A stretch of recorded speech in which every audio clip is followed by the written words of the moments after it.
bismillahi raxmaani raxiim halkan waxaan ku dariishka korkiisa kula kulannay mid ka mid a dadka xanuunsan ee dhimirka wax ka qaba kaas ka soo boqonay xaruntii uu seexanayay haddaba waxaan leenahay dadweynaha sharafta leh walaalayaal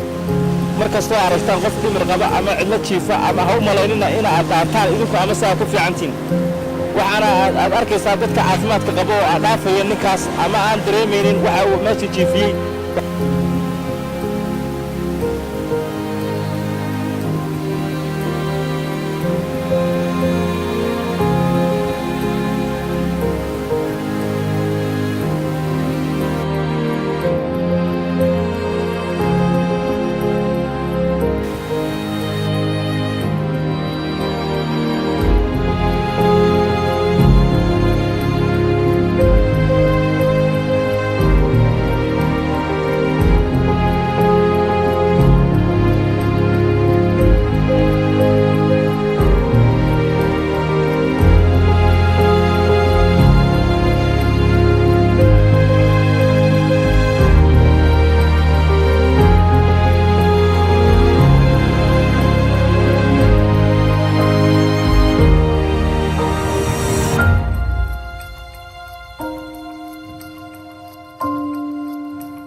dadweynaha inay soo caawiyaan